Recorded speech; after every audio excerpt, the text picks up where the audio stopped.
कहने लगी है आज के बाद भांग नहीं उठेगी। पहले हमें आप ये बताओ कि तुम्हारे गले में ये रुंड मुन्नों की माला डली है वो किसकी डली है? भोले बाबा कहने लगे गिरजा बोलो, चिंता मत करो।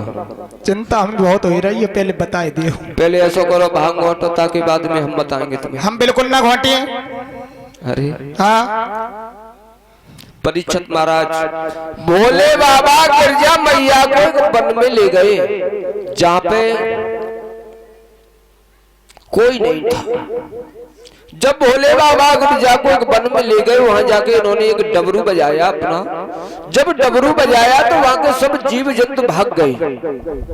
जिस पेड़ के नीचे बैठा थे भोले बाबा गिरजा मैया को अमर कथा सुनाना चाहते थे, उसी पेड़ पे एक तोता तोती का अंडा रखा रह गया और वहां से तोता तोती उड़ गए। जब तोता तोती उड़ गए, अंडा नहीं उड़ पाया, भोले बाबा गिरजा मैया को अमर कथा सुनाने लगे और भोले बाबा कहने लगे गिरजा से, गिरजा बोलो, सोना नहीं बिल्कुल। हम बिल्कुल ना सोए, तुम्हारी 4 दिन हो जाए। वैसे अधिकांश मैंने देखा है कथा भागवत कीर्तन में सत्संग में माता बहनों को नींद बहुत जल्दी आते हैं। उन्हें आते पर हमें ना आते। अच्छा हाँ, तो उसी समय भोले बाबा ने अमर कथा सुनाना प्रारंभ किया और गिरजा मैया पीछे साइड में बैठ के सुन रही है। थोड़ी देर तक तो सुनती रही, थोड़ी देर बाद नींद आ गई। जब नींद आ गई, वो अंडे में से एक तोते का बच्चा गिरजा मैया की आवाज में आवाज लगाने लगा। भोले बाबा ने कथा सारी सुना दी। उसके बाद में पीछे मुड़ के देखा तो गिरजा मैया पता नहीं कब की सो गई थी। जब गिरजा मैया सो गई तो भोले बाबा ने देखा ये अमर कथा कौन सुन रहा है। और हुआ क्या,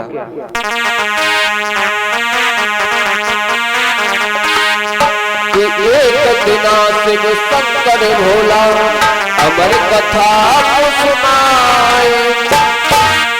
सुनते सुनते गौरा मैया धरती पे सो जाए, मात के पर सोता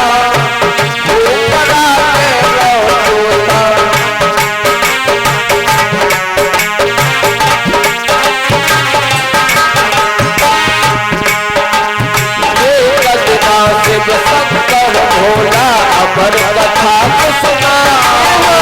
सुनते सुनते गौरा मैया धरती पे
जैसे ही भोले बाबा ने आवाज लगाई वो तोते का बच्चा उड़ने लगा।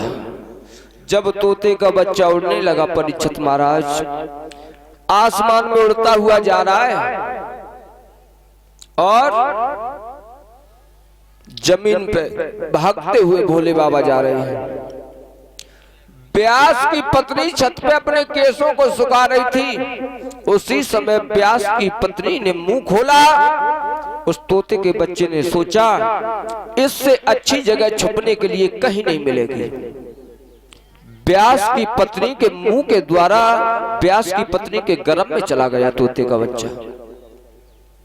जब गर्भ में पहुंचा तो भोले बाबा ने व्यास के दरवाजे पे अपनी समाधि को लगा लिया।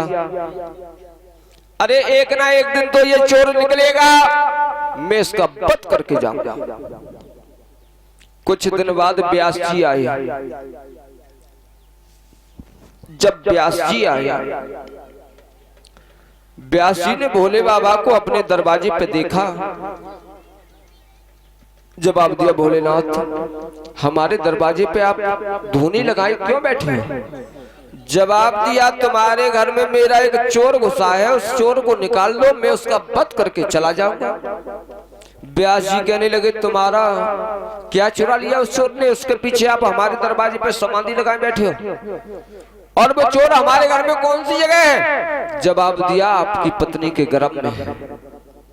मतलब कि मैं अपनी पत्नी को अमर कथा श्रवण करा रहा था, धोखे से एक तोते के बच्चे ने अमर कथा को पान कर लिया। अब मैं उसका वध करके जाऊंगा। तो व्यास जी हंसने लगे। व्यास जी कहने लगे, भोले बाबा एक बात बताओ। पूछो। अमर कथा अमर करने के लिए होती है या मारने के लिए होती है? अमर करने के लिए। अमर, ये बात जानते हो तुम? हाँ। तोते के बच्चे ने क्या सुन लिया? अमर कथा। ऐसे कब तक और रहोगे? जब तक तुम समझो तब तक सही। यदि उस तोते के बच्चे ने अमर कथा का पालन कर लिया, वो अमर हो गया। चलो मैंने मान ही लिया, आप उसका वध कर दोगे।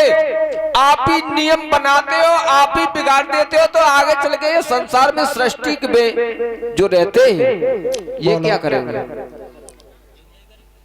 तो कोई बात नहीं, मैं छोड़ के अब चलता हूँ। आएगी बात दिमाग में। अब मैं चलता हूँ अपने घर के लिए, टाइम भी हो गया मेरा। भोले बाबा ने जैसे ही सुना, अपना कमंडल त्रिशूल उठाया, कैलाश पर्वत पे आए। कहो गिरजा, अमर कथा सुन ली? भोले बाबा हाँ। ऐसो अब नींद आई, अब तुम हमें दोबारा सुनाओ। अब कुआं में गिर पड़ो तुम, बरहे बराए में पानी तो ना तो सुबह मत जाए। जो नहर चलते बालाजी भाई, वो दूर पर है। बोलिए वृंदावन बिहारी लाल की। अब परीक्षित महाराज धीमे धीमे समय व्यतीत होता गया। एक दो दिन नहीं बल्कि 12 वर्षें हो गई। 12 वर्षें वो तोते का बच्चा गर्भ से बाहर नहीं आया। व्यास की पत्नी को पीड़ा होती है। जब व्यास की पत्नी को पीड़ा होती है तो व्यास जी की पत्नी ने व्यास जी से कहा, हे प्रभु, ये कैसा बालक है, ये बाहर आने का नाम ही नहीं लेता। परीक्षित महाराज, व्यास जी बोले हैं, आप कौन हो बेटा? आप अपनी माँ के गर्भ से बाहर आओ। तुम्हारी माँ को बहुत बड़ा कष्ट होता है। उसी समय वो गर्भ में से तोते का बच्चा आवाज लगाने लगा कि पिताजी, जब तक संसार में विष्णु की माया रहेगी तब तक मैं जन्म नहीं लूंगा। क्यों? कि माया आते ही आते मुझे पकड़ लेगी और मैं माया में नहीं फंसना चाहता। परीक्षित महाराज, माया में तो सब कोई फंसा हुआ है और माया कभी छोड़ती नहीं है। बहन बन के आए, भैया बन के आए, पत्नी बन के आए, बेटा बन के आए, मैया बन के आए, अनन्य प्रकार से हमारे तुम्हारे पीछे माया पड़ी हुई है। और परीक्षित महाराज, एक कवि ने ये कहा है कि माया की चक्की चल रही है, कोई पिस मत जाइयो भैया। एक पार्ट मान लो चक्की का आकाश, तो एक पार्ट मान लो ये पृथ्वी। इसमें हम और आप पिसी तो रहे हैं, पर एक और बात है परीक्षित महाराज, चक्की भी चलती रहती है। हमारी तुम्हारी माताएं बहनाएं घर पे चाकी चलाती हैं, बम गेहूं डालती हैं या बाजरा डालती हैं, और चाकी भी चलती रहती है और दाना भी बच जाता है। कौन सा दाना बच जाता है? माताएं बहनाएं एक उसमें लोहे की कील लगा देती हैं, उसे बोलती हैं मानी बोलती हैं, और चक्की भी चलती रहती है। मानी का जो सहारा ले लेता है दाना, वही दाना बच जाता है। जाने अपने गुरु की बात मानी वो तो बच गओ, और जाने नाय मानी वो पिस गओ।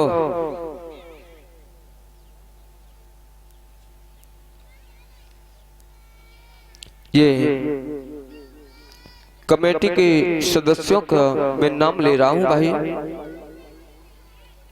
और भैया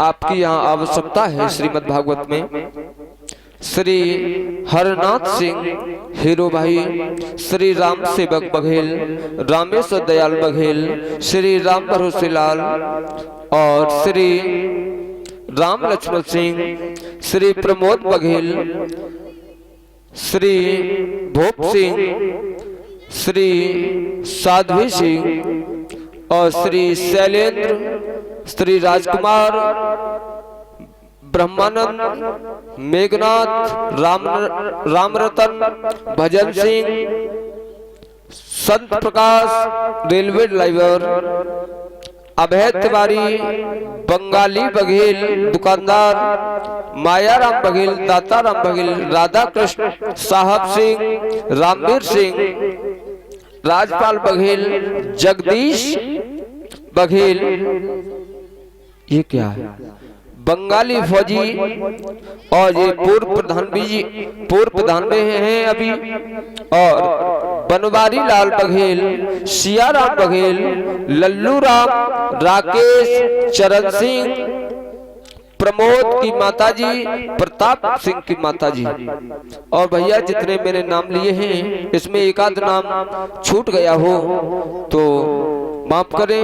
और भैया सभी लोगों का ये कार्य है, सब लोग श्रीमद् भागवत में आए, जैसा जिस पर संयोग बने वैसा योगदान करें। बोलिए वृंदावन बिहारी लाल की। परीक्षित महाराज कहाँ गए? घूम गए?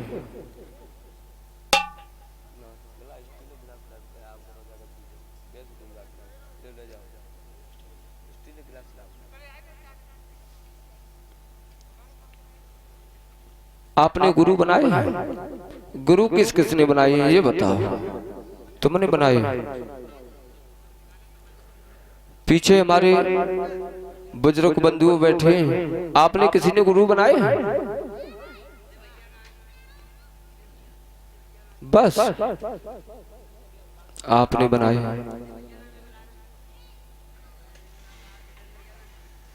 एक कवि ने एक भजन लिखा है, जो लोग गुरु नहीं बनाते हैं वे मुगरा कहलाते हैं। और कहा है